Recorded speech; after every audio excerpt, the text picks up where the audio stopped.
Lamer Gamers. This is Simply Travis and Rowdy 5000 for the Lamer Gamers podcast. And in today's episode, we're going to talk about Doom Eternal, One Piece Pirate Warriors 4, Resident Evil 3, Animal Crossing, Bastion, Bravely Default 2 demo, Nintendo Mini Direct, game delays, Esports on ESPN. Man, this is a lot of show today. Whew. But then we're going to end with an investigation into the disappearance of Cooking Mama Cookstar. Dude, now, this is weird. It's wacky, it's wild. It even has stuff with cryptocurrency. It gets crazy, man. Wow. Crazy. All right, guys. Now we're going to go ahead and chop down trees, Go fishing, collect fossils, shoot balloons out of the sky, find another freaking egg, make fish bait so I don't catch fish eggs in the water, talk to another animal, catch a sea bass, go to an island, try to find Tarantula Island, make my own Tarantula Island, 360 no-scope an egg balloon, get bit by a tarantula while trying to 360 no-scope a balloon, break a shovel, break a net, break a fishing pole, go to another island to offload these freaking apples I have 4 million of, hit Zipper Bunny with a net again for fun, jump over this river for the 15,000th time, pay Tom Nook to build a bridge. Then I'm going to pay Tom Nook for another room in my house and start it all over again tomorrow. All right, guys, after the break, it's really we're going to talk about... Oh, yeah, it's absolutely insane. We're just locked in this realm of debt. All right, guys, after the break, we're going to talk about the games we have played recently in just a second.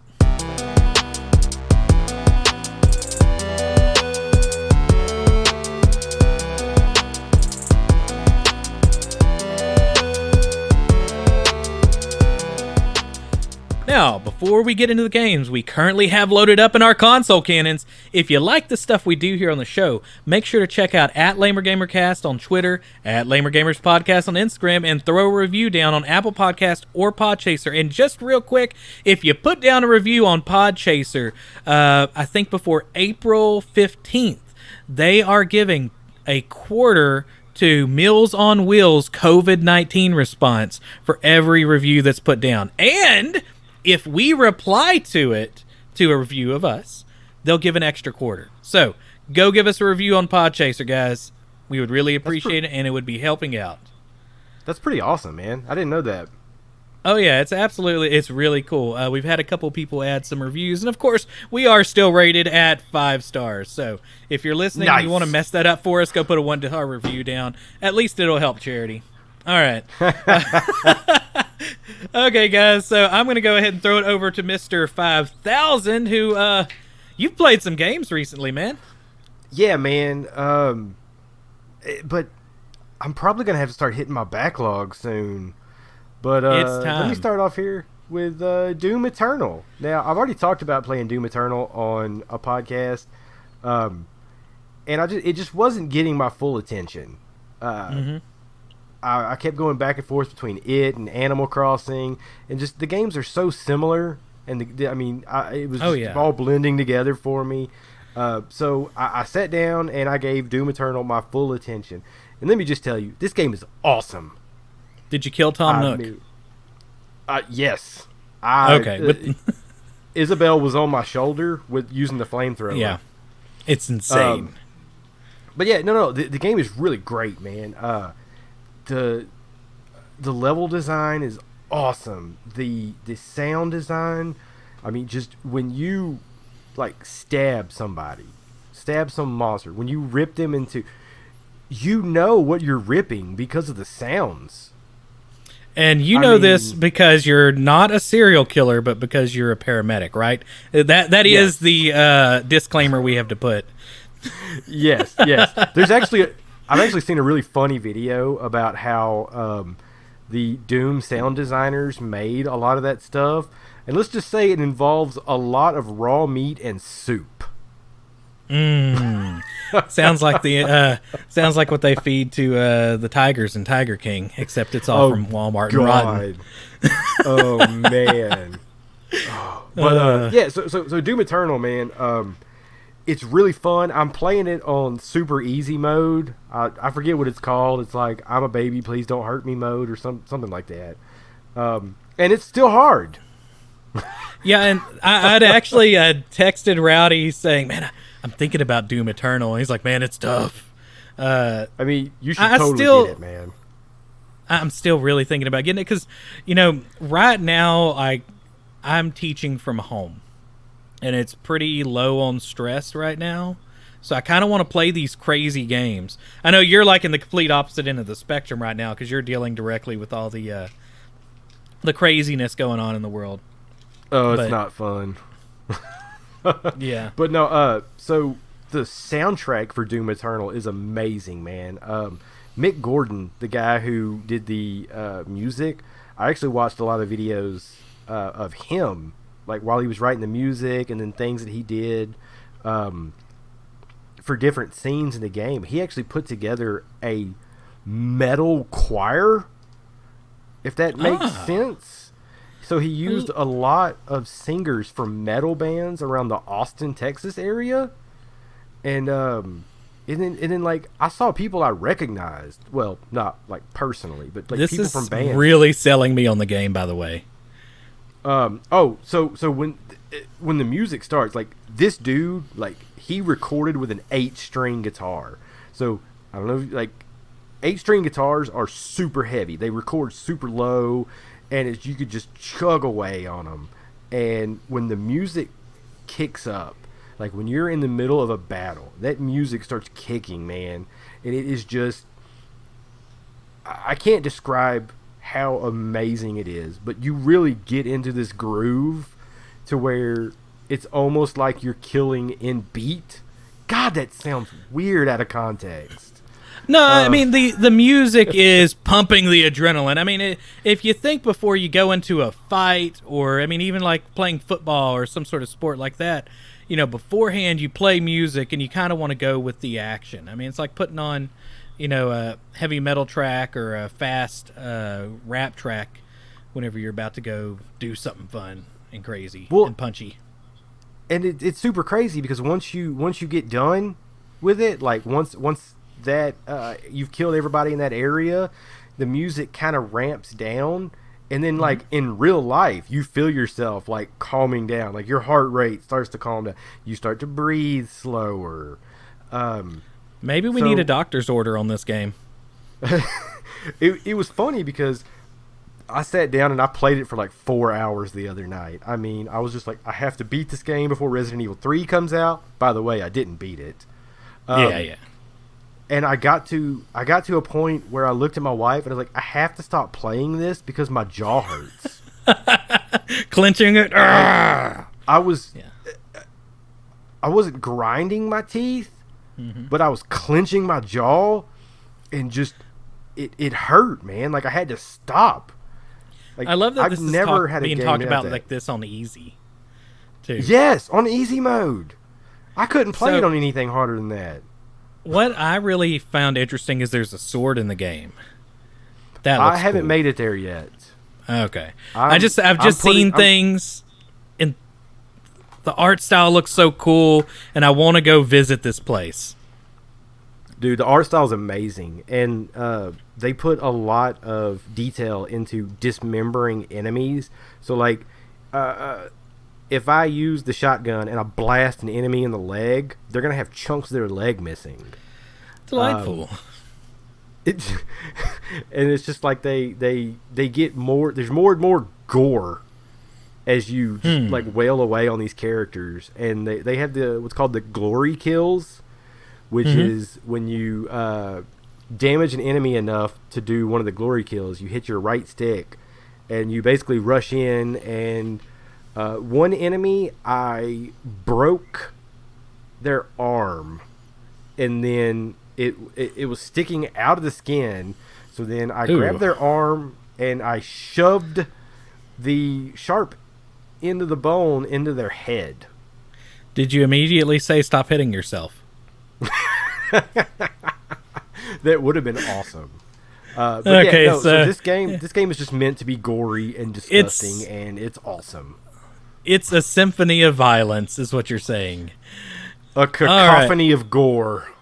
Of calamitous pain. I couldn't go with another C word there. Anyway, okay, so next up, you want to tell us about this game? Next One Piece Pirate Warriors. I know you were excited about this game.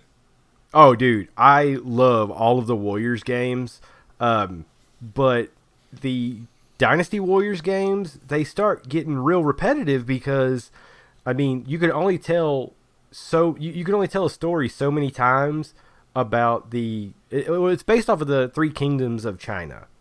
Mm-hmm. And so you basically you do battles within that time frame, like famous battles, and you have to have like different tactics where you can like flood an area of the map to take out soldiers and stuff like that. But in the Dynasty Warrior series, I mean, they're up to like 8 or 9, I think. Million. And I've played most of them.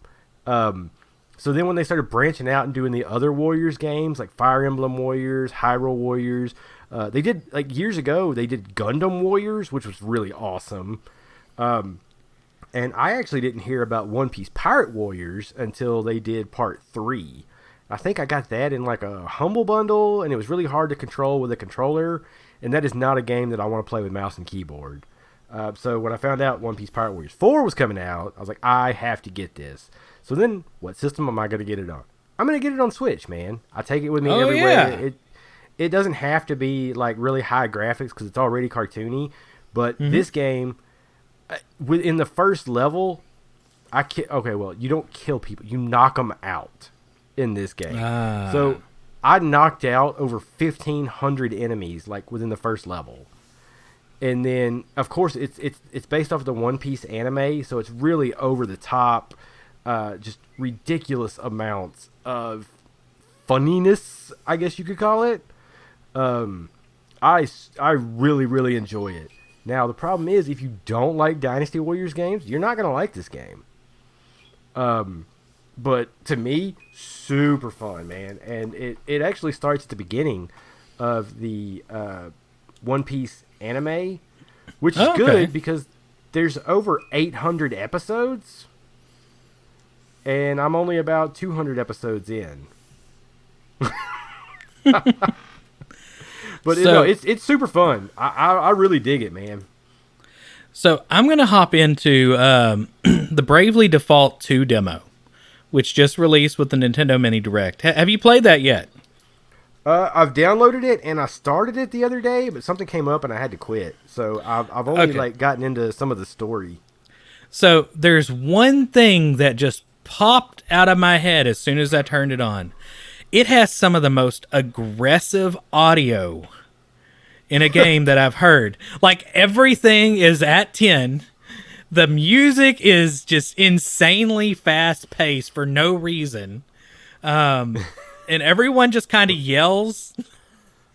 They got to get you hyped, man. Oh, man. I can understand it if, like, you're playing on, like, small screen. You know, let's say you're playing on the Switch handheld.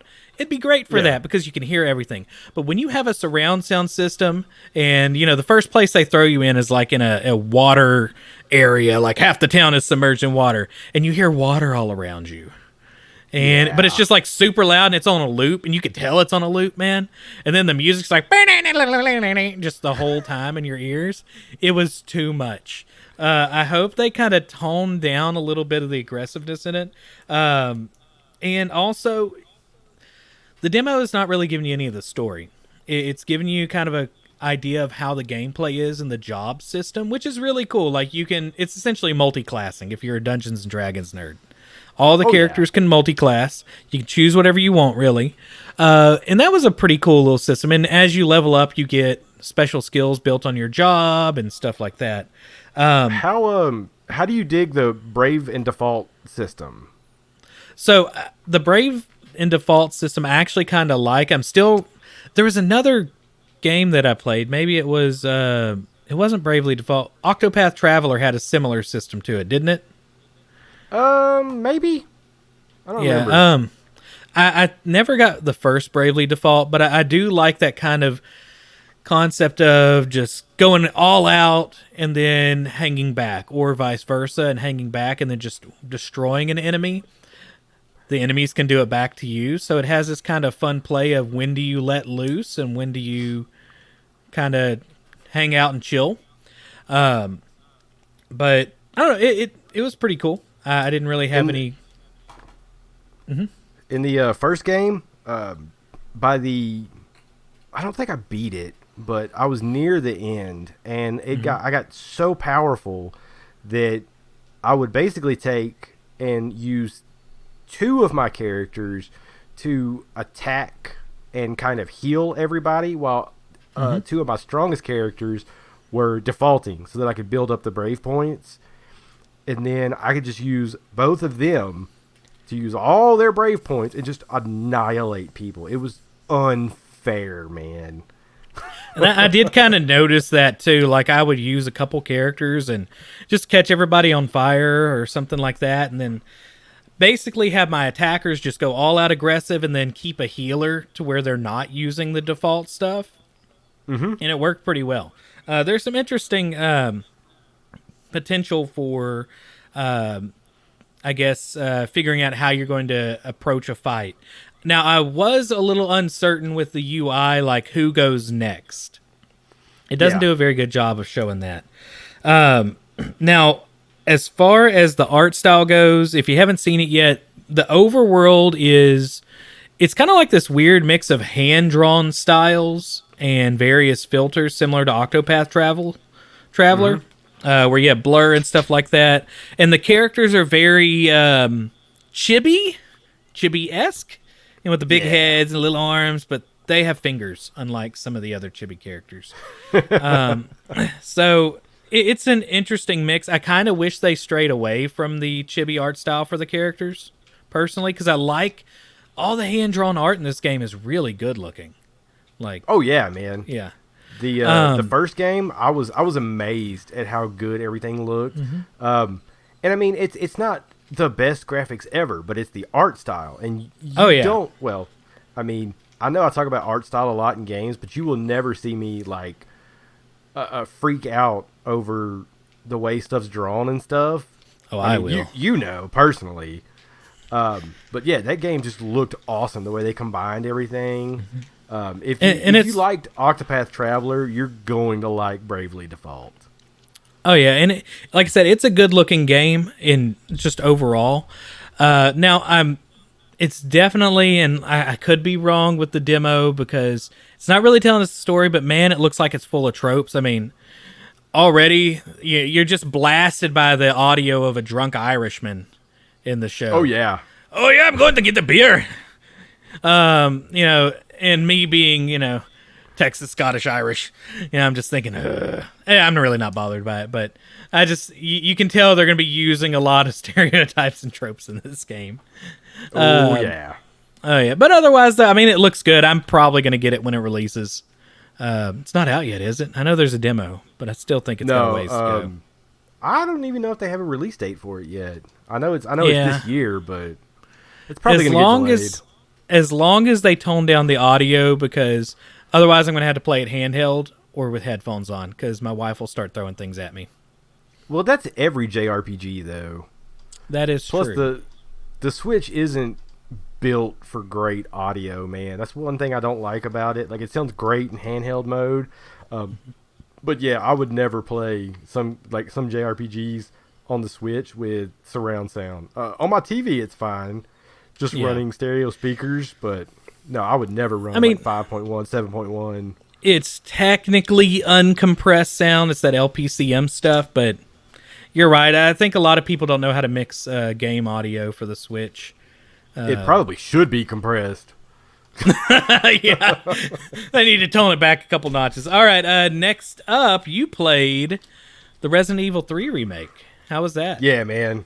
So Resident Evil is one of my favorite series of all time. I absolutely love it, which is funny because I didn't play it until Resident Evil 2 on the Nintendo 64.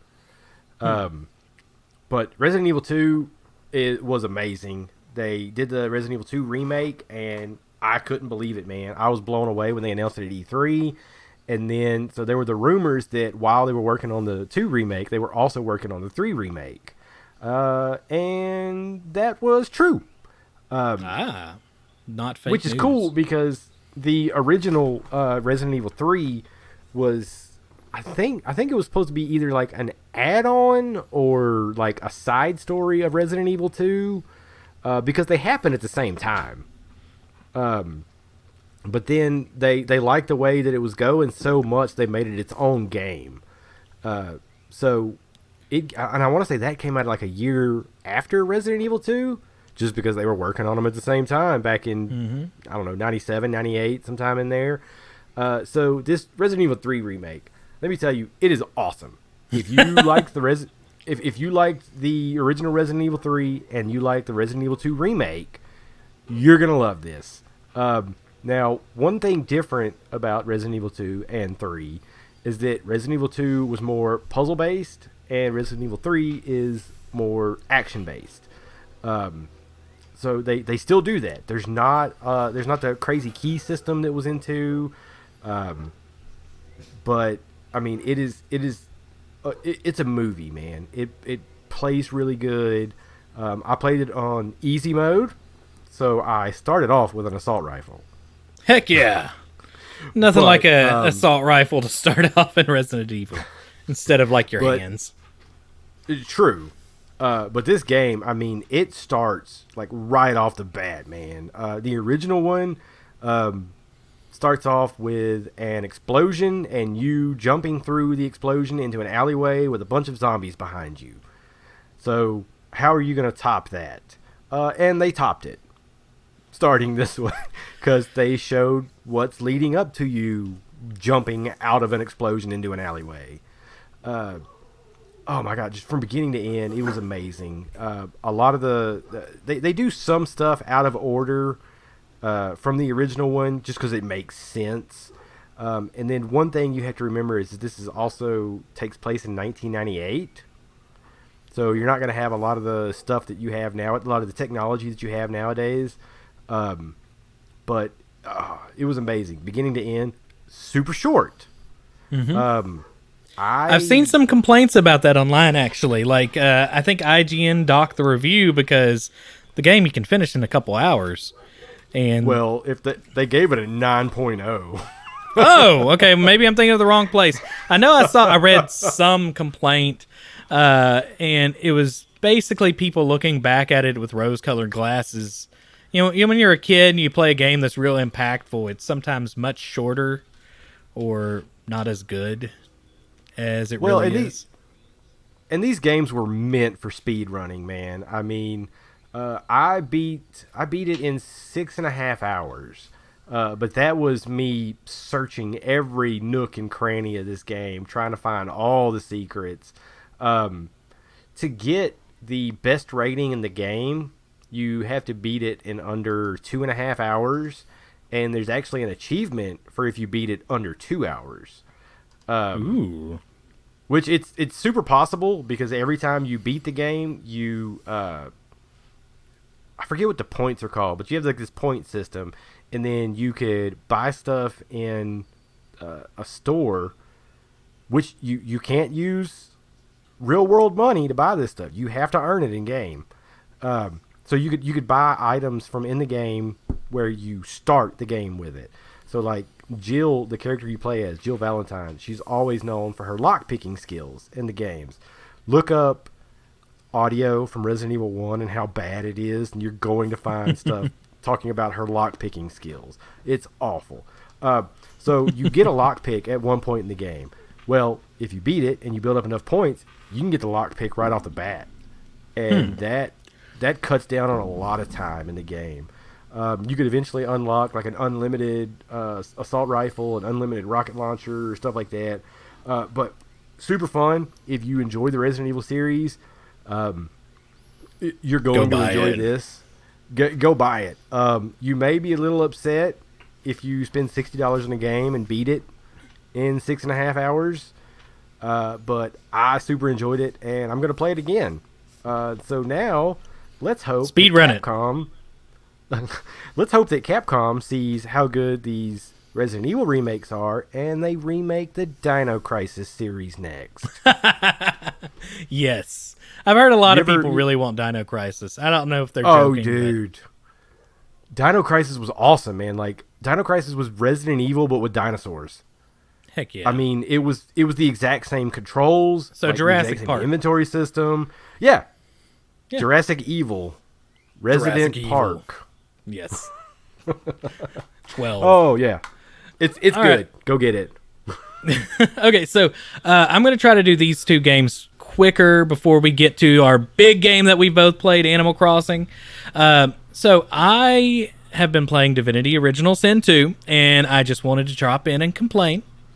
Because, again, I've had some fun with this game, but, man, there's not that much freedom as far as going adventuring, because when you get in certain areas, all of a sudden scarecrow demons pop out and just one-hit murder you, or boss battles are driving me insane. Okay, it seems like every single end of a quest, there's always a twist. You know, it's like M. Night Shyamalan decided to come in and do all the boss battles in this game, and I hate it. What a twist! What's a twist? So I was in this one battle, and you're going after this dude who's some sort of enchanter or whatever, and you finally get to him, and if you don't go and straight up murder him, the main thing you normally do in a Dungeons and Dragons game is you kill the weaklings first, right? Oh, yeah. You all team up, and you're just trying to get less people on the field. That's generally the strategy. That's a bad strategy for this guy. Because the second anybody dies, they spawn back. He takes their soul and turns into a giant demon insect from hell and murders you. Your entire face is murdered off. And so I didn't realize this, and I fought him 3 or 4 times, and I found out, you're supposed to go in and just beat him. Because if your characters die, he turns into a giant bug monster from hell. So it doesn't matter who dies, except for him. So you just go up there and you just whop him in the face. You completely surround him. You make sure you have an enchanter so you can bring up a demon. You can bring up a wolf. You can bring up a cat. Just nice. A cat. Yeah, I have a cat. He's pretty awesome, though. He just paws everybody. But anyway, so you just surround him, you beat him down, and then you'll win. I think it's Murdoch or something like that is his name. But that seems to be the thing. Every time I'm going to do a quest, I found these 2 cows, and they're just talking because, I can talk to cows. And found out that they were changed by a witch. Well, I thought, okay, well, I'm going to go to destroy this witch, murders me immediately. Murders the entire group of people with one shot. So that's the weird thing about Divinity is, you want to go do something, but levels are very much going to determine what you can do in this game, and it drives me a little insane. So, yeah, you have to find what the game wants you to do, or you die. So you don't have the freedom. You don't have the freedom of Pillars of Eternity. No, there's a little more freedom in that game because I can go to islands, and it gives you a warning system. I know Rowdy's using my trigger word there. Yeah, Deadfire. But Pillars on Deadfire, they show you the islands that you can go to, and they put a skull system that gives you a little bit of warning, if you're going to just straight out murder them, have a little bit of trouble, or they're going to destroy everything you ever loved. I'm very thankful for those warnings. Yeah, it would be lovely. It would be absolutely lovely if Divinity Original Sin gave me that, because I waste an hour going into battle and then have to start all over again, and I just don't want to play whenever that happens in a game. All right, Now that I've complained about that, Bastion. I got this game for 12 cents. It's on sale. There are 2 huge sales right now in the Xbox Store and the eShop. Nintendo eShop has a really good... Huh? The Sony Store as well. Everything's on sale. The Sony Store, Xbox, there's all huge sales. By the way, the Pandemic Spring Sale. I also want to point out that Bastion is like a 35-year-old game. Shut up, Rowdy. Okay, Bastion's old. I'll admit it. It's not 35 years old, but I played it on the NES. No, you didn't. You lie. All right, I lied. I played it on the Xbox 360. Lies. All right, so I've been looking at Bastion for a while, and it was like $2.99, and so I had some points. I had gold points, right? The only reason you use gold points on the Switch is to buy dirt cheap games you just want to take a chance on. Yeah. Oh yeah. But Bastion, I know, is supposed to be like this really good game, and it's really well drawn. It's a hand-drawn art style. I'm assuming it was Kickstartered. It looks like an indie game. But it's top-down, isometric view, and it's very Diablo-esque. You know, it's an action RPG. And it's fun. I really like the idea that the whole thing is narrated as you're playing. And, like, as you're playing the game and you stop and hit some boxes because, you know, you're playing like somebody who would play a video game and you're trying to find loot, and the game's like, and he just sat around there and hit some boxes for a while. You know, I love that it'll do that occasionally. That is pretty funny, man. Yeah, but every single level is narrated. It's a good time. It does turn a little bit into like a bullet hell game, but hey, 12 cents, man, can't go wrong. I mean, $2.99, you can't go wrong either. You can go wrong at 12 cents. Well, we did play those games a couple weeks ago. Last time you were over here, man, those forgot. are rough. That was 5 games that I got for, I want to say it was 20 or 30 cents. Mm-hmm. Like, I used gold point. I had 54 gold points, so 54 cents worth of credit, and I still had 20 some odd cents left when I was done. In about 5 They should have paid us. Oh my god! And there was only one of them that turned out. Well, no, 2 of them that turned out decent. Yeah, the old Ninja games. I don't remember what they were called. Saboteur. Those are kind of fun. The first one I like better than the second one. Oh, the second one, yeah. The first one was awesome. And then there was that, was it Mad Age game?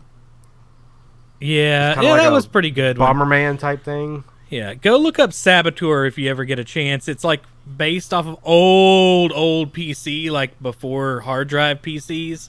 I mean, some of these had hard drives, but these are games that you would have played on a disc. It's pretty rough, but it's amazing. All right. Oh, yeah. Time for the main event. We need to talk about some Animal Crossing. So, yeah, man.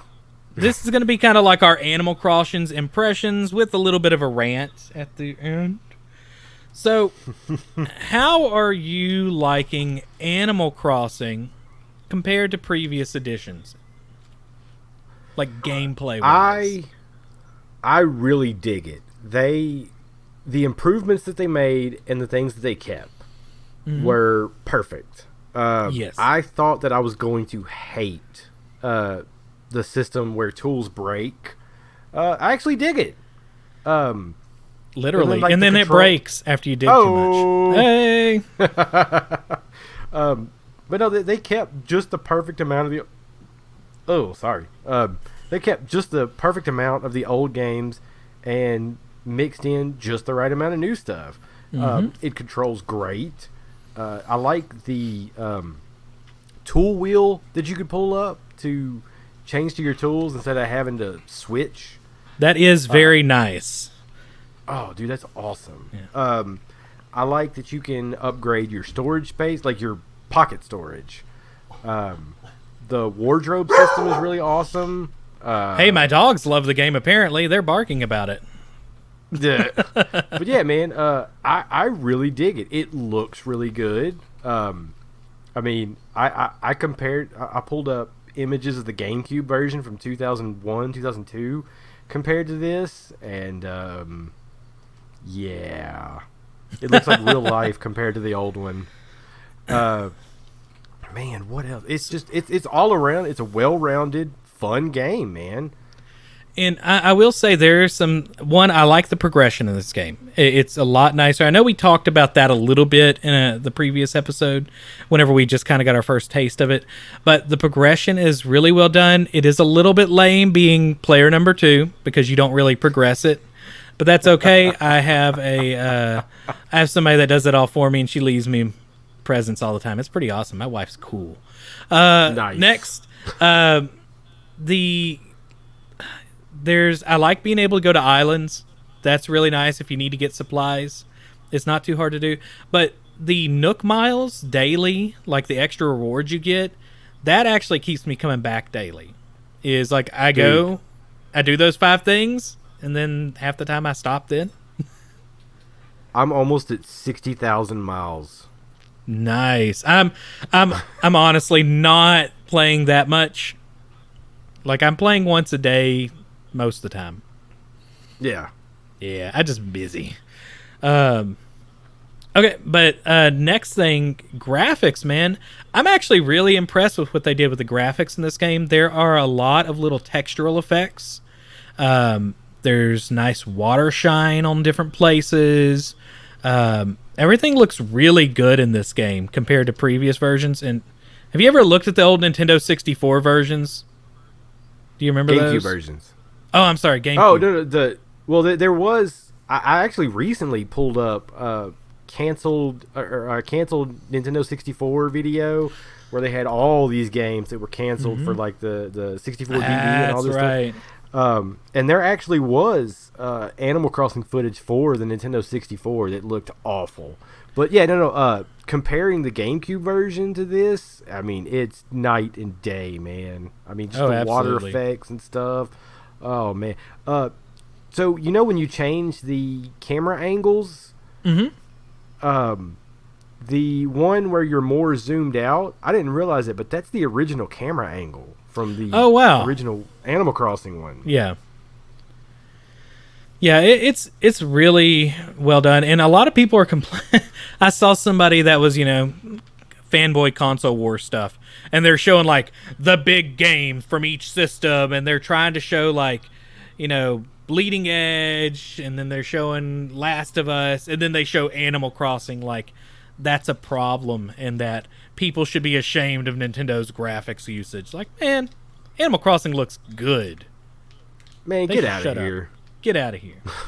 You don't have to have ultra realistic games all the time. It's nice, don't get me wrong, but some of the graphical effects that they're using in the game, and oh man, the wind whenever it blows in town and stuff like that. Wind's howling.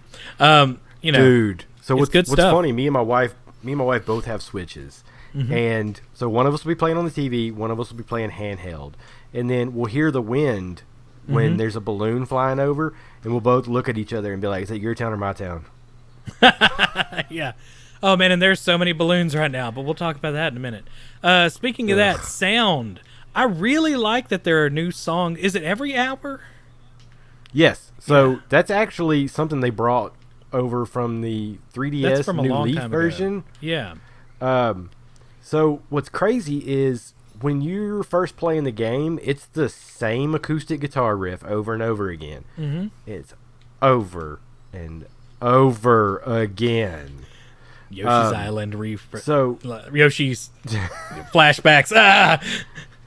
Well, at least in Yoshi they changed up the styles. That is true. But when you upgrade the Resident Services tent into a town hall, that's when all the music kicks in. So every I didn't catch hour that. You have every hour you have a different song. So you'll hear the bell ring for letting you know that it's a new hour, and then the song will change after that.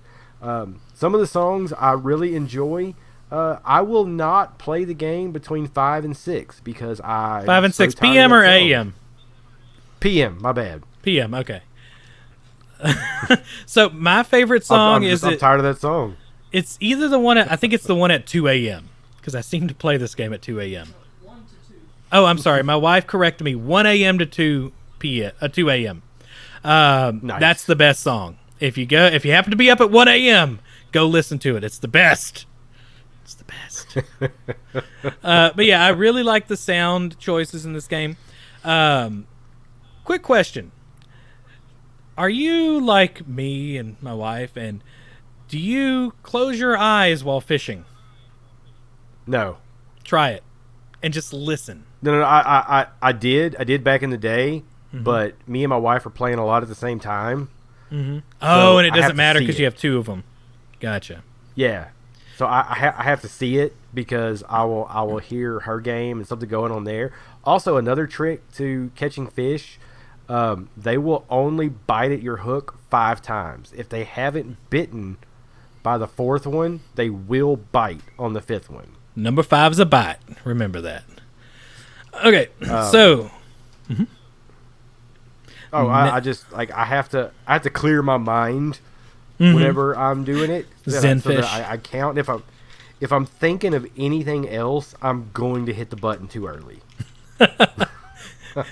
the mantra, the Tao of Animal Crossing. Play, Pretty much. go fishing, clear your mind, catch fish. Unless it's a stupid sea bass! All right, sorry. Lost the Tao. Relax. Breathe in. It's a freaking egg! Okay, sorry. Okay, Tao again. Chill.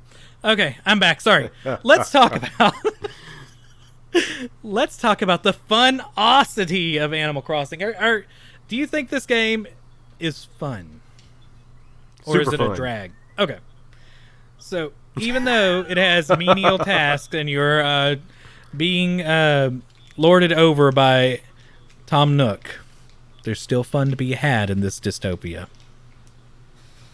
Yeah. Dude, I had my mind blown the other day. There was a video somebody posted about Tom Nook actually being a good guy. So, I watched this video. It's probably about 15 minutes. And it goes into Animal Crossing lore. Did you know that there's Animal Crossing lore? I there is. did not. Tell us the lore of Animal Crossing, Rowdy. All right, so they go into what is it? Sable, the hedgehog, porcupine, or whatever that's always doing the sewing in the shop. Apparently, her and Tom Nook were friends growing up, and she talks about stuff that happened to Tom Nook. There was a point where Tom Nook lost everything, and then it was a real bad business deal, and he lost everything. So this is why, and then after he lost everything, he couldn't get a loan from the bank. Didn't have good credit. So this is why every time he does a loan, there's no interest. Oh, that's nice. And then I don't know if you remember the fox. It's named Red. Mm-hmm. So they go into he Japanese sells the lore sketchy art. Yeah. So they go into this this Japanese lore of the tanuki, which Tom Nook is. I've heard he's a and tanuki and not a raccoon. I've heard things. Yeah. So, well, the tanukis, they're some kind of mystic animal, and I think they bring good fortune, is what it was saying. But they're always at odds with the foxes. So Those it evil turns foxes. out that this Red the fox is the one who screwed over Tom Nook in a business deal. Oh, snap. Dude, so it goes ridiculously deep into Animal Crossing. Like, I didn't know that there was all this lore. Turns out Tom Nook's actually a pretty good dude, man. I joke about it a lot, but I have no real issues with Tom Nook. I mean, at the core of this game is a capitalism simulator that, like, there's a couple other games like that. And, it's so well done. It's stupid. And Sorry, you got to think, how many I got way off Tarantula subject. Islands has he kept us from having? True. He's keeping the tarantula population down. I got way off subject, but yeah, back to the funosity. It is a super fun game. It is, and it's worth playing every day. All right. I got to complain, though. There was an update. There was an update recently with Zipper. Let me turn the limiter on for the volume. Turn the limiter on, Rowdy. Zipper cheap bunny. Now, don't get me wrong, and I've seen some. There's a lot of complaints about it, but I actually made a joke on Twitter. I've come here to destroy everything that you've ever loved about this game, and it's almost true. The thing is, I got stuff to pay. I have bills to pay, Rabbit. And every time I go fishing, what I get? An egg. Ugh. No, and when it's not an egg, it's just a stupid bass. Dude, I'm glad to see sea bass at this point. I know. And I guess it puts things into perspective that we should be appreciating the sea bass and also the black bass, which is the most metal fish apparently. But, it's been so long since I've seen an oarfish. Now, I do like that there are turtles and stuff like now, but Zipper T Bunny, I don't like your eggs. Now, there is you were giving me a tip that I should build stuff with the eggs, right? And I'll complain less? Yeah. Okay. So, here's the deal. Each egg, you get 200 bells. Each egg's 200 bells. Okay, got it. So, if you add it all up, if you do the egg bed, it's 6 eggs. So, normally that would be, what, $1,200? Yes. But you could sell it for 2,400 bells. So you double it just by making the bed. So don't sell the eggs, make them. Like, make everything that you can, because it's going to pretty much double the amount that you would get from the eggs. See, the problem is that I've come up with this multi-level marketing scheme that involves tarantulas, and this has completely ruined the entire thing. I can't do Tarantula Island for me in the same way. What's ruined it for me is the water bugs. That is true, but I'm blaming it on the rabbit because I'm angry. Well, yeah, that too. Yeah. But I will clear an island, spend 35 minutes clearing this island, only to realize that there are water bugs there. So I can't spawn more bugs, which a tarantula is. So I have to catch all the water bugs, and then a tarantula will spawn. But then since it's a 3-tiered island, I'll climb up, and then that spider runs up and bites me on the butt. They do that, man. I've gotten really good at getting spiders when they jump with the net. It's awesome. Wow. Yeah, I did 4 in a row last night, and my wife's just like, "Stop it! Don't do that anymore." Making her nervous. The first time I tried to do... Getting good at it. The first time I tried to do a tarantula island, I actually ended up on a completely flat island that was covered in bamboo. So it was easy to clear out. Mm-hmm. And then what I did was I kind of dug a diamond shape in the middle of the island. So I would basically run around the island, and if I spotted the spider, would sneak up on it and catch it. Well, if the spider spotted me and started chasing me, I would run to the holes that I dug in the middle of the island. I would jump over the holes. Then the spider can't get to me. Right. But I could spider catch defense. him over... I could catch it over the holes. And that was super awesome. But I had spent so many miles trying to get that flat island again, only to end up on Trash Island. See, the problem is that there is currently a recession in Animal Crossing towns all over the world. And oh my God. Because of the bugs that have shown up, the good fish are going away. And it just doesn't help when Zipper T Bunny shows up and starts messing up the already ruined system that has depleted supplies. That's all I'm saying. Dude, he's messing up the ecosystem in my town, burying eggs. Man, I mean, these trees are starting to grow eggs. And where do these eggs come from? Has anybody looked into that? He's stealing them from other animals that lay eggs, I bet. Painting them in whimsical colors and then asking you to make furniture out of them. This is some 7-level stuff going on with this weird rabbit. I'll be glad whenever April 13th happens and he's gone. If it looks like a fish and swims like a fish, it's an egg. That's amazing. I like that. All right, I have complained. I can't take credit for that. That was still good. I saw a tweet that said that. All right, I got to say I'm complaining about the rabbit. It's just because it's all fun in games, except when you dig up an egg. So, all right, I think that. Do you have anything else you want to say about Animal Crossing? No, man, I could go on for way too long about this, so we'll stop now. All right, guys, after the break, we're going to go into the news and views, including the Nintendo Mini Direct, the Delay-a-Palooza, and esports games are starting to show up in unexpected places.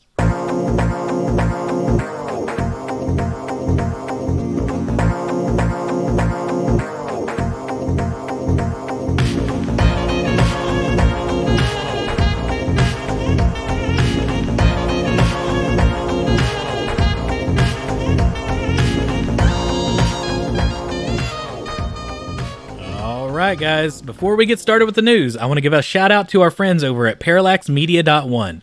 They're a good old school gaming journalism website that has decided to help spread our podcast around to the masses. So drop by and check these guys out. So we did our March news roundup last episode. And we have to record all kind of trash. Talked all kind of trash because there was no direct.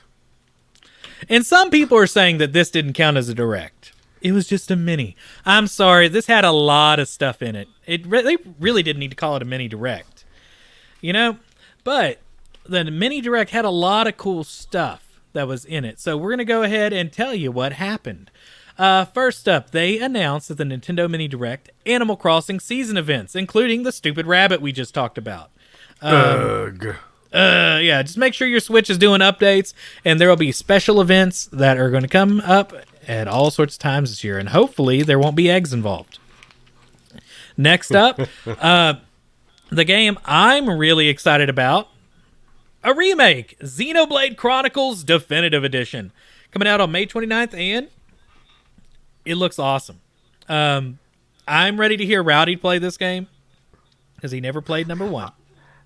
I love the Xenoblade series, man, and I actually bought it on the Wii U Virtual Console, but I only made it about, 8 hours in, which barely scratches the surface of a Xenoblade game. Yeah. But what I'm super excited about in the Definitive Edition, sure, they up-resed it and everything like that, but it has the new prologue. Oh, the epilogue. Epilogue, my bad, the new epilogue. Yeah.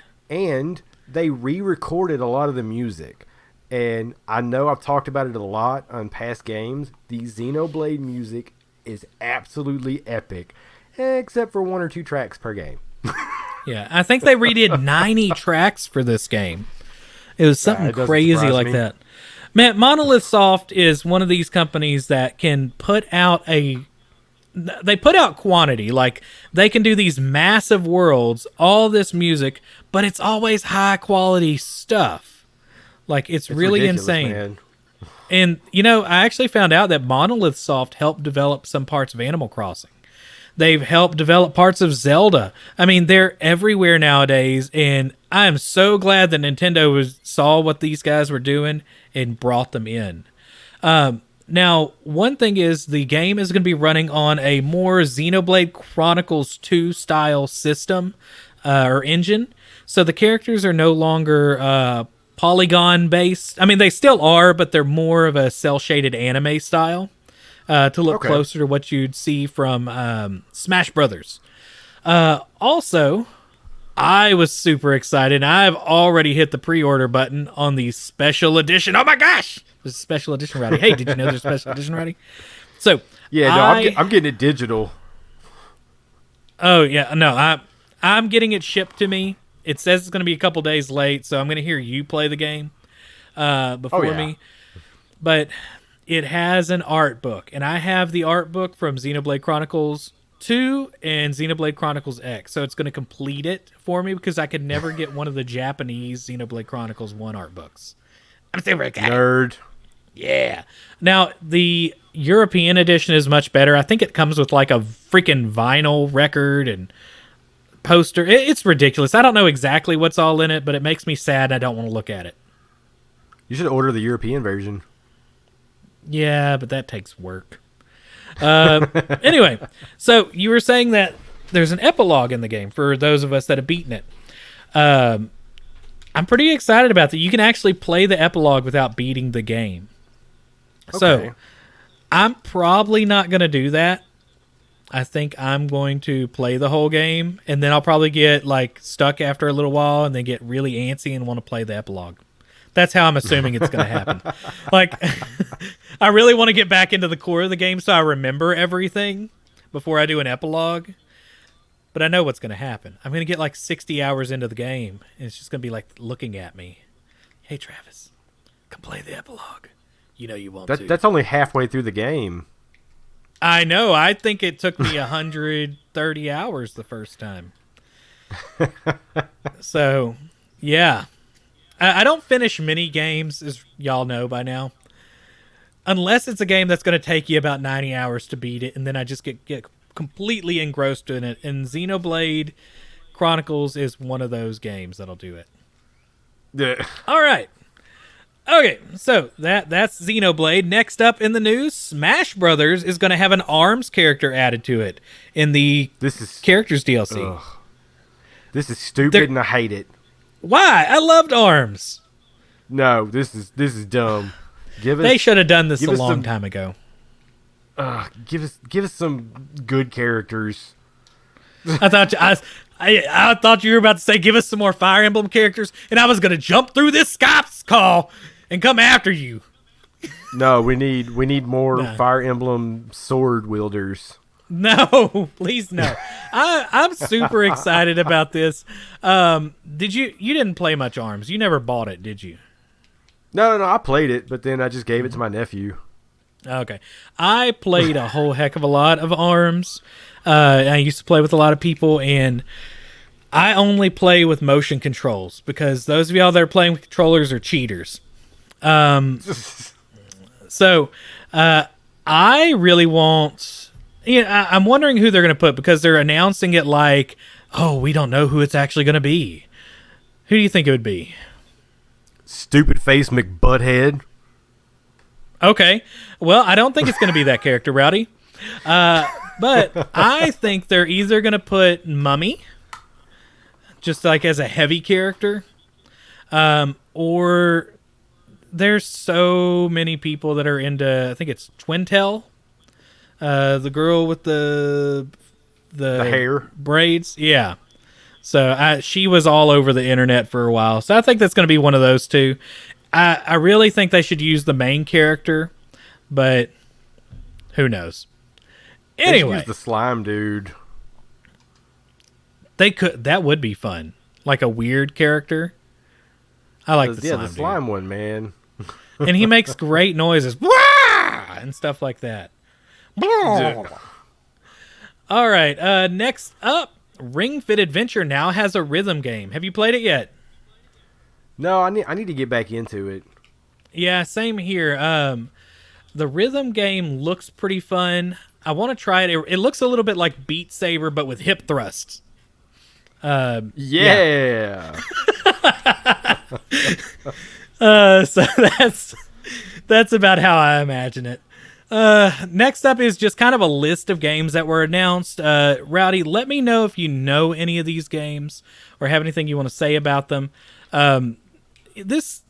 This mini direct, I guess the reason why they called it a mini direct is because it was almost like a sizzle reel for a lot of stuff outside of the things we've already said.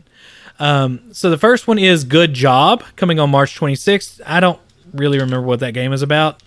I think it was... That looks fun, man. It looks like a good multiplayer game, but you start working at your dad's company. Okay. But you have to work your way... You have to work your way up from the bottom.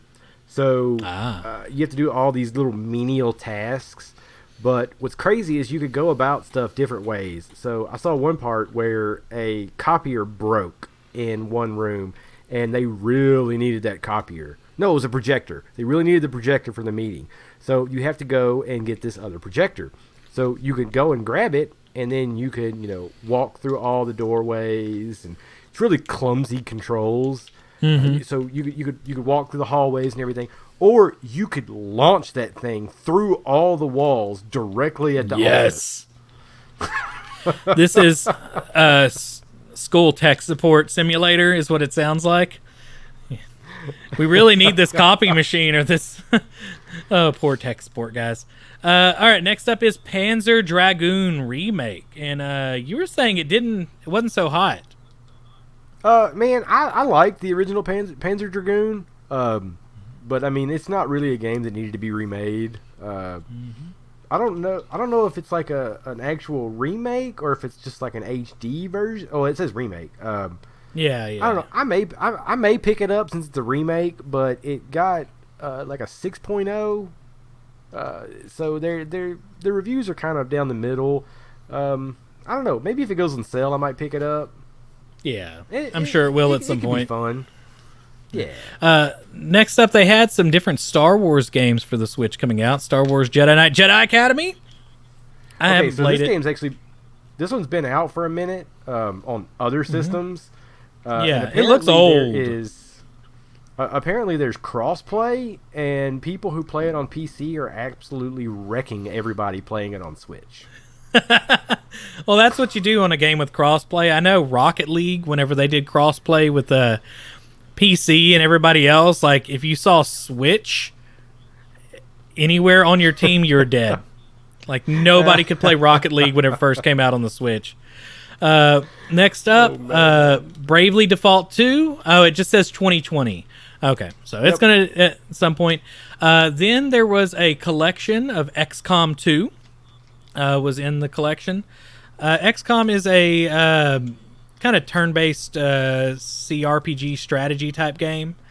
And you switch out characters throughout. If you've never played it, you can get that May 29th. They're pretty fun games, man. Yeah, I didn't really get into them, and I normally like those kind of games like Shadowrun and all those other PC games. XCOM just wasn't doing it for me. Don't know why. Just play Mario and Rabbids Kingdom Battle. Yes, that's a good one. I played that during Harvey in the Spider Shack. I mentioned that a long time ago. I don't remember what episode that was, but that was my one of my memories of Hurricane Harvey. All right. Borderlands Legendary Collection is coming to the Switch on May 29th. Look at all these games on May 29th, man. BioShock, the collection, May 29th. There's going to be a ton of games on the Switch. Those are all 2K games. So they put them together in different collections. So XCOM 2 is going to have like all your DLC. The Borderlands Legendary Collection is going to have Borderlands 1, 2, and the pre-sequel. And then BioShock is going to have BioShock 1, 2, and Infinite. So if you haven't played any of those games, it's going to be decently priced, and you're going to get multiple games out of them, except for XCOM 2. But you get all the DLC, which adds like feature-length game time to it. So like you're going to get a lot out of them. But yeah, they were all games made by 2K, so they released them all on the same day. All right, so this next one I'm actually really excited about. Clubhouse games. There was a game on the DS that was like this, and it's high quality. You know, it's done by Nintendo. Okay, and it's 51 worldwide classics. Now, some of these are just like generic names for the same game. So if you like board games. You can play online for a large portion of the games. You can play with other people, or you can play by yourself if you're lonely. Should I read through these games, Rowdy? No. You could watch the direct and see that. All I know is like this game, you're going to see it on Game Grumps.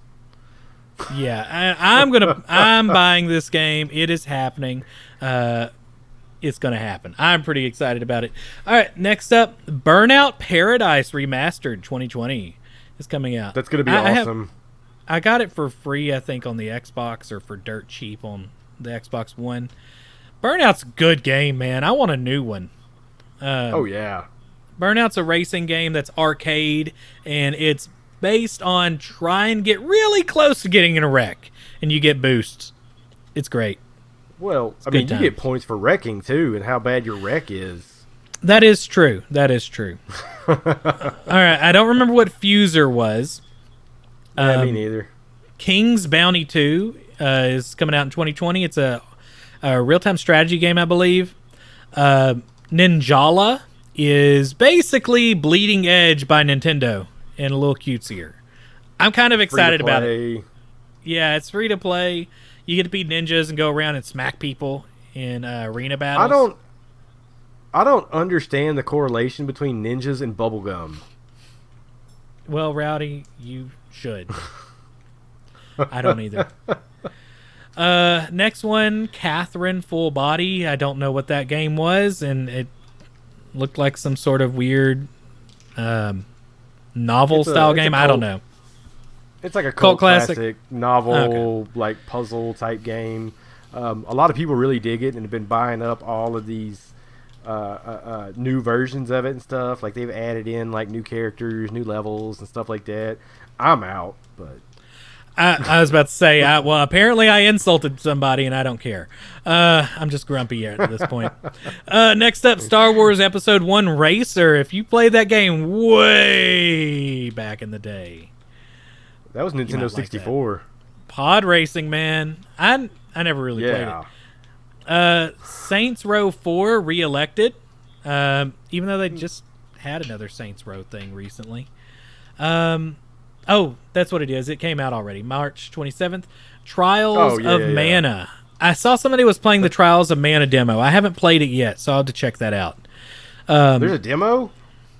Apparently, I saw it pop up on my screen. So there could be, or it could be somebody that is one of my friends that are involved in the gaming industry that have a copy. My name's Travis, and I'm going to name drop people. I'm not name dropping who it was, so because I don't remember. I just remember seeing it, and sometimes that happens, though, because of some work I've done with some other groups. Next up, Elder Scrolls Blades. It's 2 thumbs down. Yeah, it's going to make you disappointed. Spring 2020, Minecraft Dungeons was shown on the sizzle reel. I'm excited about that. And you were saying you might actually buy it for the Switch, right? Yeah, I want to find out if it's like cross-platform and if I can move my data between Switch and Xbox, because I would probably end up playing it on Xbox at home, but I know other people that are going to be playing it. Well, not that we're going out a lot right now because of everything going on, but I would like to play it on Switch, like during my breaks at work. There's multiple people I work with have Switches. That'd be pretty fun. So, if you have Game Pass, I know it's going to be on the Xbox with Game Pass, but I think it'll also be on Windows with Game Pass, so that's kind of how I'm thinking I'm going to play it, but I'm still thinking I'm going to get it for the Switch because I know so many people that have Switches that are really active online gaming, especially at like the Game Witness chat room, Discord. So I don't know. I'm split. We'll see. Yeah. Next up, Warhammer 4000 Mechanicus. So another Warhammer game. Mr. Driller. Oh. I don't know how they pump out so many Warhammer 40,000 games. I mean, it's like at least once a month you see a Warhammer 40,000 game. And I don't remember what they're called. Maybe Dawn of War. They were like these bird's eye view real RTS versions like Command and Conquer. Those were really good. And Warhammer 40,000 Space Marine was pretty fun. But it's like there's 40,000 of them? Ugh. Yeah. Well, I mean, it's based off of like Warhammer and like the Warcraft universe, except that it's futuristic and in space. Nice. Okay, next up, Mr. Driller Drill Land, June 25th. If you like Mr. Driller games, I'm sure it'll be good. The Legend of Heroes Trails of Cold Steel, June 30th, 2020, and then Vigor, fall 2020. That's the Nintendo Mini Direct. It's a lot of stuff on it. All right. So I guess we're going to go ahead and move on to the Delay-a-Palooza, which I thought there were more games than this. But well, there's rumored games. There's some rumored games, but I told Rowdy if he heard about Last of Us 2 the other day. It's been delayed. Oh my god.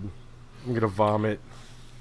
He's been just absolutely wrecked. It's been terrible. So, first off, Iron Man VR got delayed, but who cares? Who cares? Yeah, maybe there's some more people that will be likely to play it because of how well Half-Life Alyx is doing with VR. But I think most people are just watching playthroughs. Well, this one's Iron Man VR is a PlayStation VR exclusive, so you would have to have multiple VR headsets to play Alyx and then Iron Man VR. Oh, good point. So I'm completely wrong. I mean, there's a chance people are like that. people will actually enjoy it. I don't know if you've seen footage of Half-Life Alyx, but it's amazing, man. Like it's good. But I want to teach class with it. So Last of Us 2. So we're at the second delay for this game. It was supposed to come out last year, the end of last year. So then it got moved to May 29th of this year. It's supposed to be the same day as Xenoblade Chronicles, so I'm going to be playing Xenoblade Chronicles now. Heck yeah! Well, before Last of Us 2, because I was going to play Last of Us 2 first. So that's that's the wrong choice anyway, Rowdy. Yeah. And so a lot of people were saying, just release the digital version and then push out the physical version later, because they're not going to be able to get the physical versions printed right now or as quickly due to the coronavirus. But that's kind of a bad move, just because a lot of people who play physical copies of the games do it because there's bad internet. Or they don't have any type of good internet to download it, and we all know PlayStation is the slowest download and install ever. So, and then if you give it digital to a lot of people, then people are terrible, and they're just going to ruin it for everybody else, because it's really hard to avoid spoilers, and this is a very story-driven game. Now, on the other hand, when this game first got delayed, everybody was like, oh, hey, take your time doing this game, because everybody was worried about crunch and everything like that. Apparently, all of the employees at Naughty Dog were just getting crunched. I mean, we're talking 12, 14, 16-hour days, 6-7 days a week, ridiculous amount. So it got moved back, and they were like, oh, okay, well, now there's not going to be any crunch. Some employees have come out and said, no, it was just 6 more months of crunch. So now, when Naughty Dog put out their release talking about it being delayed, they said that they were working on the last amount, or the last bit of bugs. This game comes out in 2 months, man. You should have all of that done. Mm-hmm. So, I mean, are they just using coronavirus as a scapegoat? Because there have been people talking about feature creep in this game. It's moving too slow. A lot of the devs or the art team are leaving, so it's taking longer because they're having to train new employees. It's going to be a good game no matter what, and I'm going to play the hell out of it. But I'm ready for it to come out. But at the same time, man, I feel bad for the people working on it. I have a theory. I'm doing a lot of conspiracy theories this episode. Put on your tinfoil hats, folks. I still think the PS5 is being pushed back. It's not going to release this Christmas. These are my thoughts. And they're going to move Last of Us 2 and Iron Man VR to the Christmas season to fill the void that is left by there's also a possibility that they're going to delay Ghost of Tsushima, which is another PlayStation exclusive. And it's all coming true. When is it going to come out? I think it was supposed to come out in June, maybe, somewhere around there. It's probably going to get pushed back. If it gets pushed back to PS5, I mean, it would make sense, because the way that the coronavirus is going right now. Sony and Microsoft both say that their systems are coming out this year, but if they try and put these systems out this year, there's going to be there's not going to be enough systems. You're gonna see a whole lot of people buying them up, putting them on eBay and stuff, just because you can't produce them that fast right now due to all the factories and stuff being closed down. So as much as I hate to say it, it would be good if both companies pushed it back, but at the same time, the best time to release your systems is right before Thanksgiving. So, I mean, I understand wanting to get them out. If anybody can get them out and have enough of them, it would be Microsoft, but there's still a possibility of not having enough production models. Oh, absolutely. Or you could have a low number. Now, the one thing that might buffer Microsoft a little bit is that none of the Xbox Series X games that are coming out at launch are going to only be on the system. You can also play them on the One X or the Xbox One or the One S. So, that might be a reason why they are going to, I would think they do a limited launch. So, we could see that, but just saying, I've looked into the stars and saw that I don't think PS5 is in the near future. Yeah, and if they push these Simply games back, Travis Adamas has spoke. All right, sorry. If they push the PS5 back, and as well as all these games, you're going to have an awesome launch lineup. So you'll have Ghost of Tsushima, Last of Us 2. You won't have God of War 2. They just announced they're working on that. So they've probably been working on it for a little while, but I mean that game is probably 3 years out.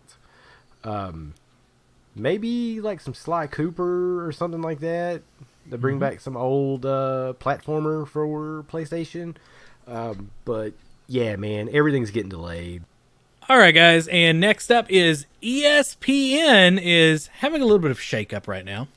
I've seen some complaints by other people I know, like teachers and stuff, that are saying that their husbands are just watching the same sport over and over again, and they're watching old games that don't matter anymore. I saw a complaint about that the other day.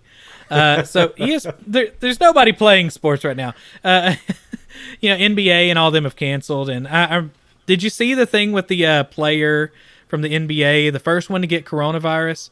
He was joking about it, and then he touched all the microphones at the event. Yeah, and then, of course, he was the first one to get the coronavirus in the NBA. Moron. I have no problem saying that. I explained the difference between ignorance and stupidity. Ignorance is whenever you don't know any better. Stupidity is when you do. That guy knew better. Anyway, so ESPN just today on the 5th of April aired 12 hours of esports, including Rocket League, NBA 2K, and Madden, according to The Verge. And they also talked about that Twitch streaming hours have gone from 982 million hours that were watched in February to 1.1 billion hours in March. So esports are really starting to take off because, I mean, there's nothing else to really watch. There's no real sports to play right now. I know that probably just ticked off. Somebody said, esports are real sports. My thumbs are extremely dexterous, but it's not the same. Anyway, so the NBA 2K one is actually using real NBA players too. Now, I don't know how enjoyable that would be to watch because have you ever played NBA 2K? I don't play any of the 2K games, man. They're awful. They're simulation based, and you had to be really good to know what you're doing. And unless these guys play it all the time, which they might, I don't think I'd enjoy watching non-professional gamers play it. But anyway, so expect esports or at least streaming to really catch on for the next few weeks. However, we talked about it a couple episodes ago that a lot of places have canceled their esports competitions because it's really hard to do these highly technical games without lag going over the internet connections. So we'll see if I think a lot of people are just going to watch other people playing games. What's funny about this, man, I first heard about people playing the 2K games not long after they canceled the NBA stuff. Players from the Phoenix Suns went on Twitch and said that they were going to play the rest of their season on Twitch in 2K. So I thought that was super funny, man. But then I keep seeing stuff on Twitter about people wanting to watch football so bad that they've just been taking Madden and making both teams computers. Well, that's amazing. Just watching it. Yeah, sports are a very passive thing to watch, and I can understand that. You come home from work and you don't want to like how I like the game is sometimes I don't play the most involved, aggressive, Doom-like games because I'm stressed out, I can see why people like watching sports, right? I don't have a problem with it. I can see why people like watching esports. So, people are bored. They want to find stuff to do, and esports are really the only competitive thing to watch somebody else do right now. Yep. All right. Okay, so next up after the break, we are going to go into the rumors, and we're actually going to do some fake news. I got things to talk about. Some conspiracies. Because Cooking Mama has gone missing. And we're going to go into that. And where she may be after the break.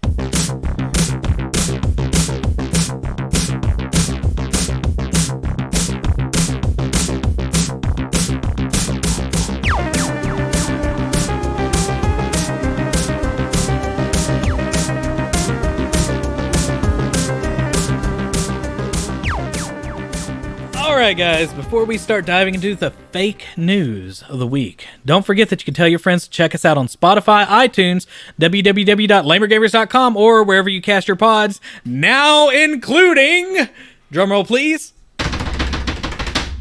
Pandora. Oh, I snap. just got the email. I thought you were going to say iHeartRadio. No, not iHeartRadio. We're never getting on that platform. I know some podcasts that have gotten on that in 2 weeks. I know others that have waited like a year and a half. So we'll see what happens. But all my dogs just freaked out, by the way, whenever I did the drum roll. They were just looking like, is there a murderer here? Do we need a bark? I'm glad they didn't. All right. Anyway, yeah, but Pandora, it was in our spam email. So I had to dig that one out. Nice. Okay. Next up, first rumor. We recently reported on the news roundup for last month that Sony was thinking about buying some Konami goodness. Konami, whatever Rowdy wants to call it. It's Konami. I've always called it Konami. It's Konami. Whatever. Say it right. Say it right. So they were going, because right now Konami, whatever they're called, is they just want to do their casino stuff. They don't really want to make games. And so there's been talks about them selling things like Castlevania and all these other things to Sony. However, rumor has it that Microsoft is in a bidding war with them. Things are getting heated. And Bill Gates is going to come up there and take away Konami's stuff. No, man, Microsoft Of course, Bill suck Gates it. just left Microsoft. I love your eloquent rebuttal. Yeah, man. Microsoft could suck it, man. Sony's going to get them. All right, so right now it is a battle between the two gaming tyrants, kind of like in Xenoblade, where there's two giant mechs forever in battle. They're kind of like the tyrants in Resident Evil. Yes, all sorts of amazing, astonishing fights between the Sony ponies and Xbox X Thoughts. Yes.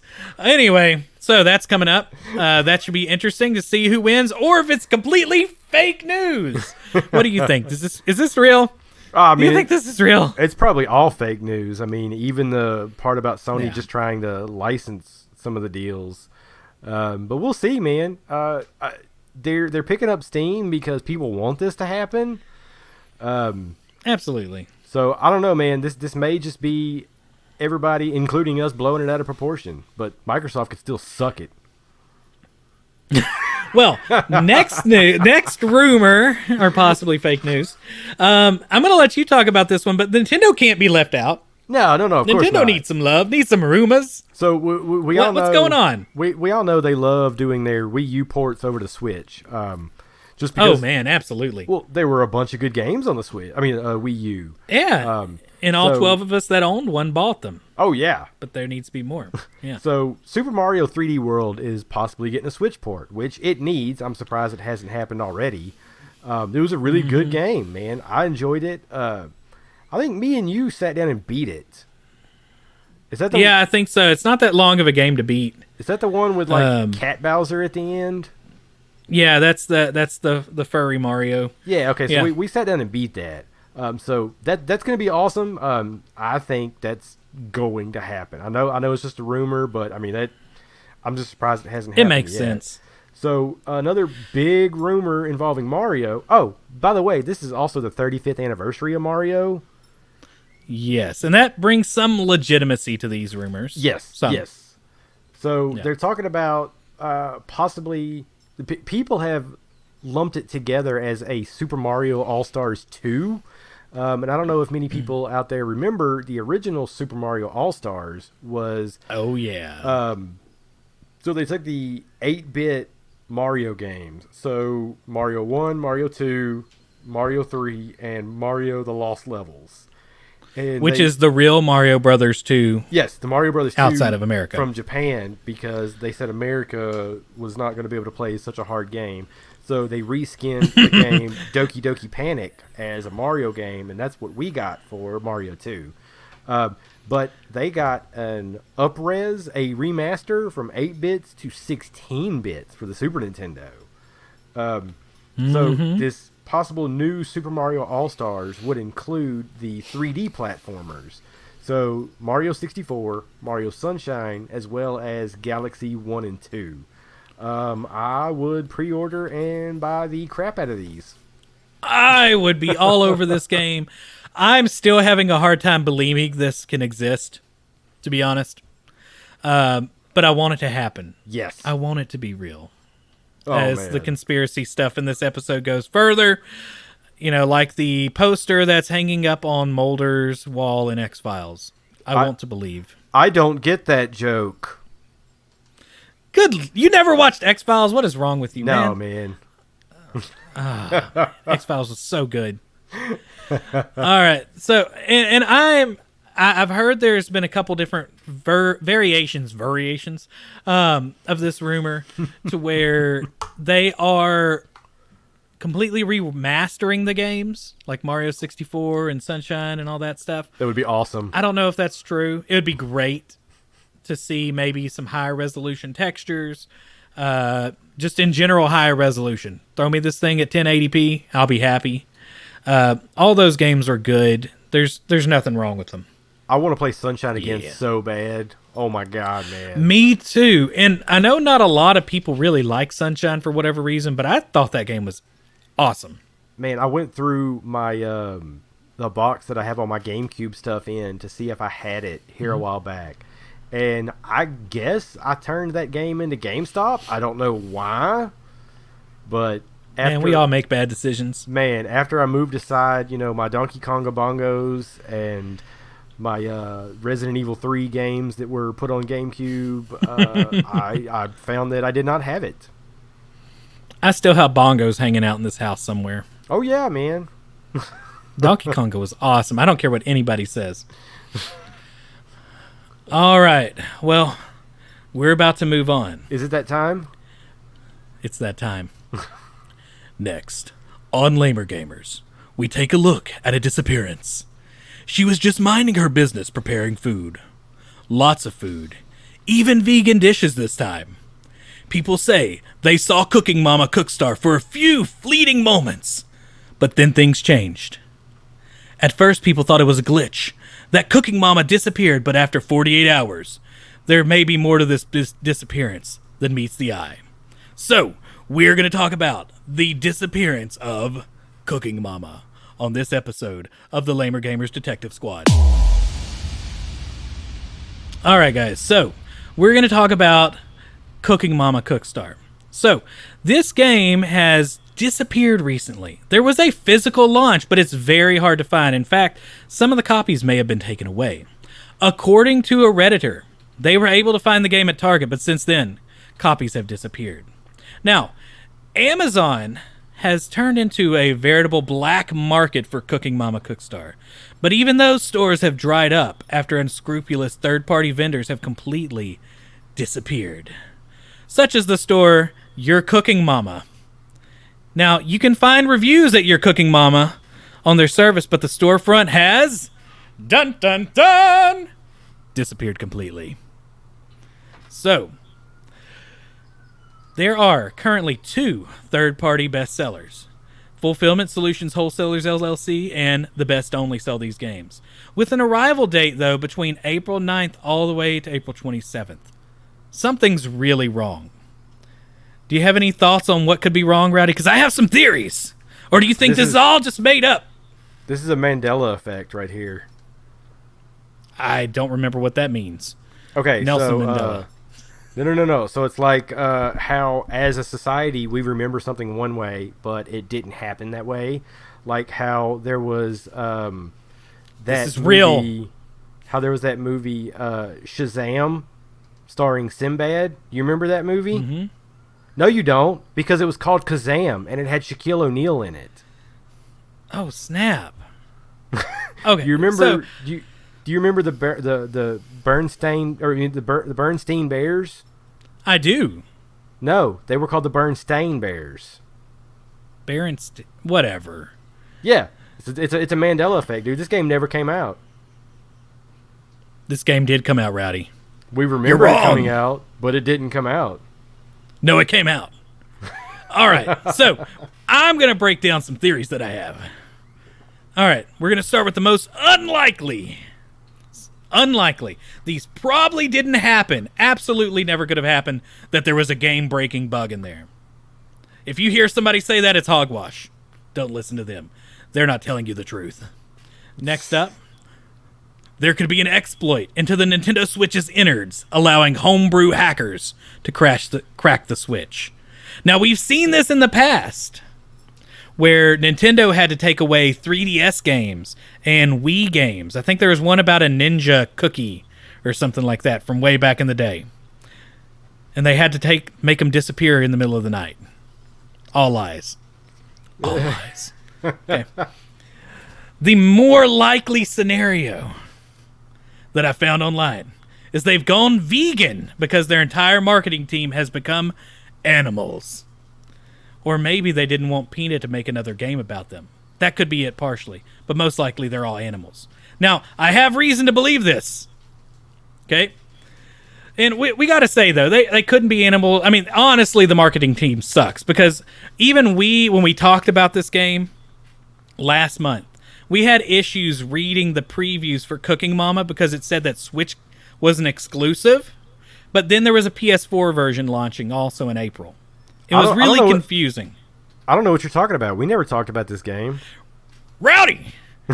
We talked about this. No. You're making me think I'm crazy. I'm not crazy. All right. Institutionalized. Are you ready to put the pieces together? This isn't just a conspiracy. All right. According to Redditor user TLVRTM, I don't even know how to say that correctly. Nope. They said, and you know, Reddit is completely the best place to get completely honest material. Don't listen to the news media. They're not telling you the truth. Listen to Reddit. All right. This user says, I've mentioned this before, but it's probably because the marketing team is 3 chimpanzees and a platypus sharing a BlackBerry phone. Stop laughing. This is real. That explains the blockchain debacle. Unlisted announcement. The blockchain is involved with this. Unlisted announcement trailers with incorrect launch date, followed by a deafening silence, and topped by this failed launch. They've even accidentally released it on the eShop for 5 minutes. Oh my god, dude. Now, why I think it could be a platypus and 3 chimpanzees on a BlackBerry phone. He posted a link from a real place. AsiaBlockchainReview.com wrote an article. Oh my god. Because you can believe everything on the internet. Now,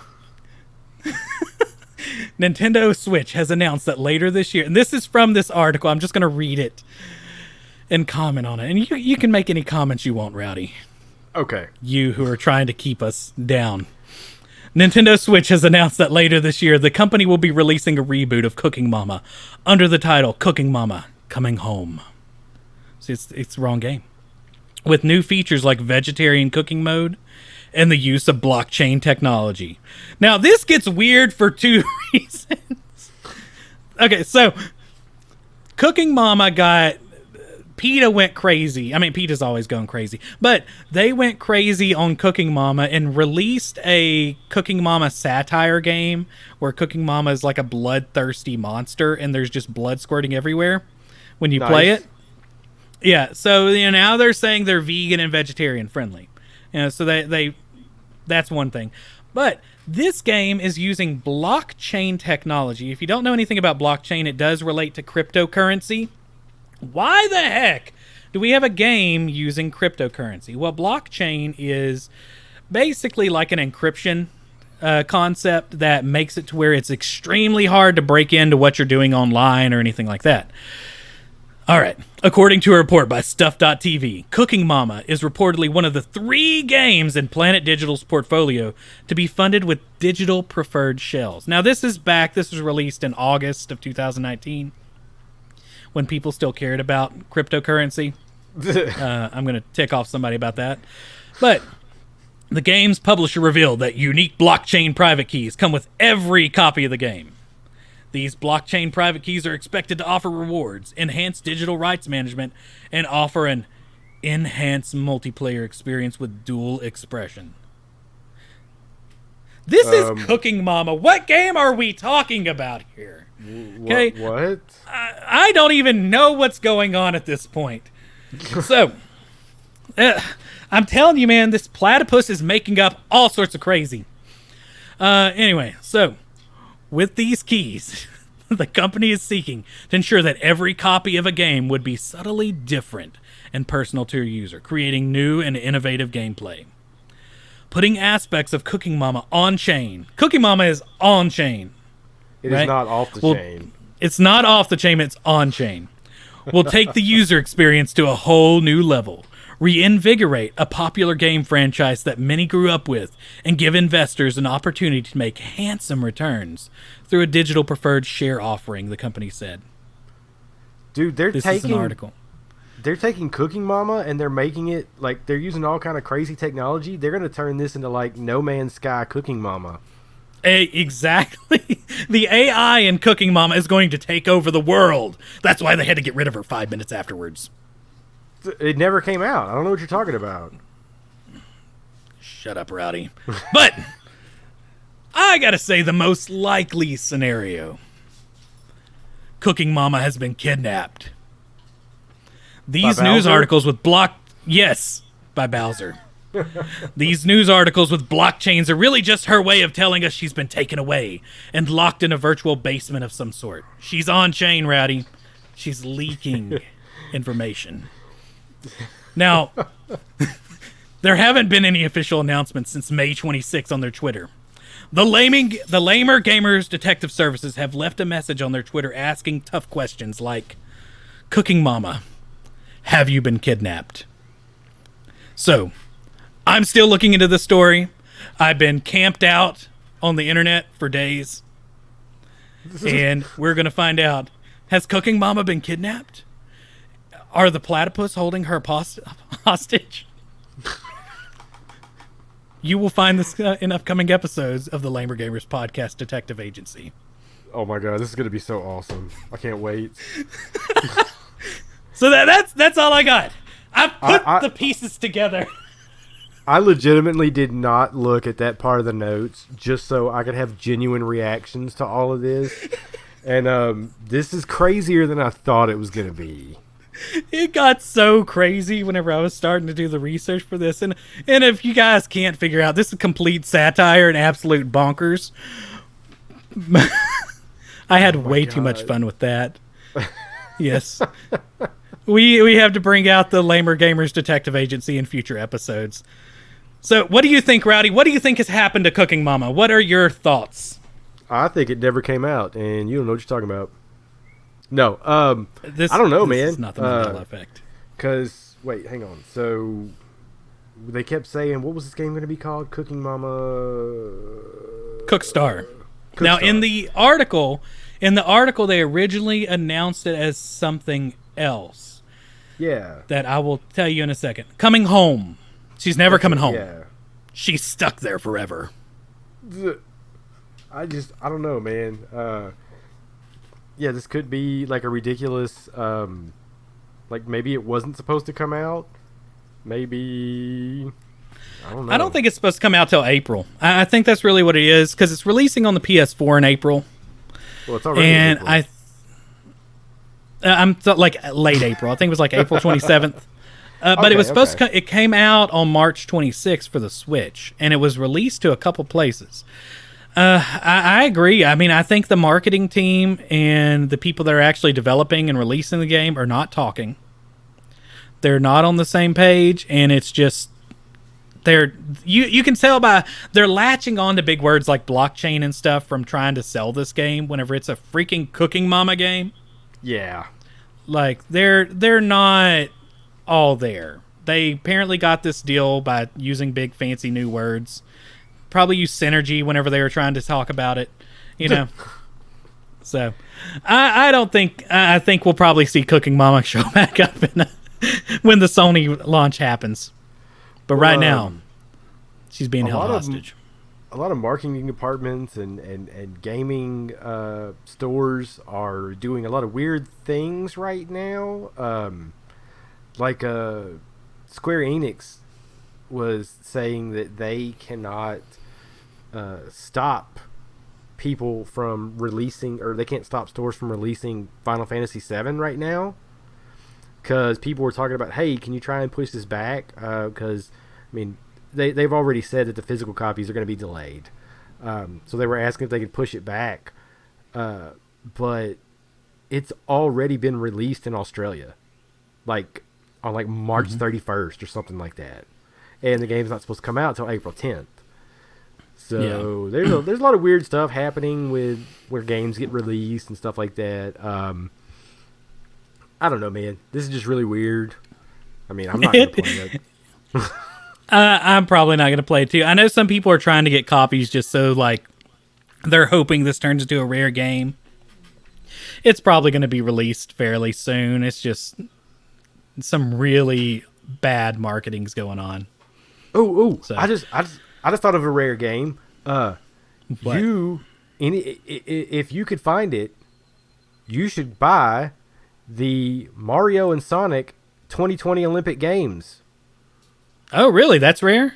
I thought that sold fairly well. Well, it's not rare, but the Olympics are happening in 2020. That is true. That's a good thought. They are going to have to push back the Olympics, aren't they? They already have. The Olympics I know. in 2021. Yeah. So, like, if you find a physical copy of Mario and Sonic Olympic Games 2020. Yeah. And they don't really push back the Olympics for hardly anything, too. Exactly. Yeah. All right. Well, I think that's all I got for this episode, man. I put the dots together for all of you. I brought the truth to the lamer gamers out there. And I think I'm done for this episode. All right, guys. That's all we have for today. Rowdy and I keep losing signal. I think people are trying to stop the real message. And that is going to be it for us. I'm going to say bye for Rowdy. In this episode, you guys have a good one.